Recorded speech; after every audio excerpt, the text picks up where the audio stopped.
ஆண்டவராக இயேசு கிறிஸ்துவின் நாமத்தினாலே உங்களை வாழ்த்துகிறோம். இயேசுவின் பாதத்தில் சில நிமிடங்கள் என்கிற இந்த நிகழ்ச்சியின் மூலமாய் மீண்டுமாய் உங்களை சந்திப்பதிலே மகிழ்ச்சி அடைகிறோம். கர்த்தர் தாமே இந்த நாளை ஆசீர்வாத நாளாய் கர்த்தர் மாற்றி தருவாராக. இந்த நாளிலும் யோவான் எழுதின நிருபம் 14ஆம் அதிகாரம் 27வது வசனம், சமாதானத்தை உங்களுக்கு வைத்து போகிறேன், என்னுடைய சமாதானத்தையே உங்களுக்கு கொடுக்கிறேன், உலகம் கொடுக்கிற பிரகாரம் நான் உங்களுக்கு கொடுக்கிறதில்லை, உங்கள் இருதயம் கலங்காமலும் பயப்படாமலும் இருப்பதாக. இப்போ நம்முடைய வாழ்க்கையிலும் கூட ஆண்டவராய் இயேசு கிறிஸ்து சொன்ன ஒரு காரியம், உங்கள் இருதயம் கலங்காது இருப்பதாக. இதை பார்க்கிற அருமையான சகோதரனை சகோதரியே, இயேசு கிறிஸ்து பூமியிலிருந்து படத்துக்கு எடுக்கும் பொழுது ஆண்டவர் சொல்கிறார், சமாதானத்தை உங்களுக்கு வைத்து போகிறேன் என்று சொன்னார். அல்லையா, ஆண்டவராகிய இயேசு கிறிஸ்து நமக்கு சமாதானத்தை வைத்திருக்கிறார். உலகம் கொடுக்கிற பிரகாரமாய் இந்த சமாதானம் இல்லை. உலகத்தில் இருக்கிற சமாதானம், நம் சமாதானத்தை தேடி எங்கேயெல்லாமோ அலைகிறோம். அல்லையா, அநேகர் இன்னைக்கு வாழ்க்கையில சமாதானத்தை தேடி அங்கே இங்கேயும் அலைகிறதை பார்க்கிறோம். சமாதானம் இல்லை, எல்லா பிரச்சனை, குடும்பத்தில் பிரச்சனை, வாழ்க்கையில் பிரச்சனை.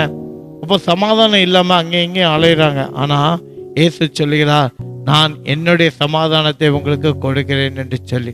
அப்போ ஆண்டவராக இயேசு கிறிஸ்து நமக்கு சமாதானத்தை கொடுக்கிறவராக இருக்கிறார். உலகம் நமக்கு அப்படி கொடுக்காது. உலகத்தினுடைய சமாதானம் நிலைத்திருக்காது. அல்லையா, ஆண்டவராக இயேசு கிறிஸ்து உங்களுக்கு கொடுக்கக்கூடிய சமாதானமே நிலைத்திருக்கிற சமாதானம். அல்லையா, அவரு கூட நம்ம இருக்கும்போது, அவளோடு நம்ம நடக்கும்போது, அல்லையா, ஆண்டவர் நமக்கு சமாதானத்தை தருகிறார். அந்த சமாதானம் நிலைத்திருக்கிற ஒரு சமாதானம். உலகத்தில் நம்ம சமாதானத்தை தேடி அங்கே இங்கேயும் அலையும் போது அந்த சமாதானம் என்ன செய்கிறது, நமக்கு நிலையாக இருக்கிறது இல்லை. கொஞ்சம் 1 மணி 2 மணி நேரங்களுக்குள்ள அந்த சமாதானம் மீண்டுமாய் நம்ம இழந்து போகிறோம். ஆனால் இயேசு கிறிஸ்து கொடுக்கிற சமாதானம் நித்தியமானது, அதுக்கு அழிவு கிடையாது.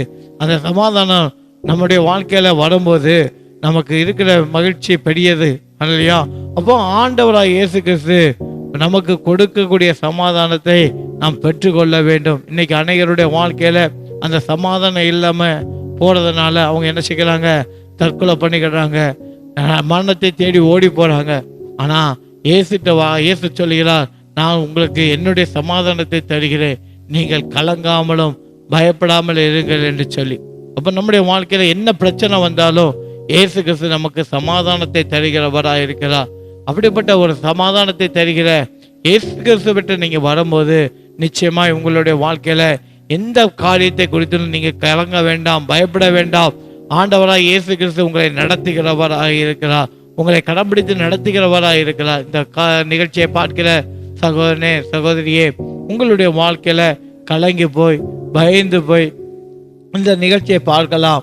அப்போ ஆண்டவர் உங்களுக்கு சொல்லுகிறார், நான் என்னுடைய சமாதானத்தை உங்களுக்கு கொடுக்கிறேன் என்று சொல்லி. இப்போ ஆண்டவர் இயேசு கிறிஸ்து நமக்கு சமாதானத்தை கொடுக்கிறார். அந்த சமாதானத்தின் மூலமாய் நாம் நடந்தோம் என்றால் கர்த்தர் நம்மளை கடைசி வரைக்கும் நடத்தி நம்மளை கடைசிக்கிறதுக்கு அவர் உண்மை உள்ளவராக இருக்கிறார். எதை குறித்து நீங்கள் கலங்க வேண்டாம், பயப்பட வேண்டாம். கடைசி வரைக்கும் நம்மளை நடத்துகிறவர் நமக்கு சமாதானத்தோடு கூட கடைசி வரைக்கும் நடத்துவார்.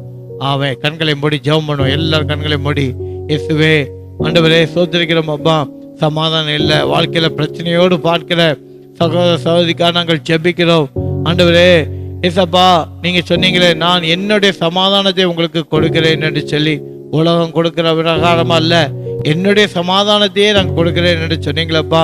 சமாதானம் இல்லாமல் பார்க்கிற அல்லையா, இந்த நிகழ்ச்சியை பார்த்து கொண்டிருக்கிற அல்லையா ஒவ்வொருவருக்கும் ஆண்டவராக இயேசு கிறிஸ்து உங்களுடைய சமாதானத்தை அவர்களுக்கு கொடுத்து, ஆண்டவரே ஆறுதலின் தேவன் அவளை ஆறுதல் படுத்த முடியாய் செபிக்கிறோம். அவளுடைய இருதயம் கலங்காமலும் திகையாமலும் பயப்படாமல் இருக்க முடியாய் செபிக்கிறோம் அப்பா.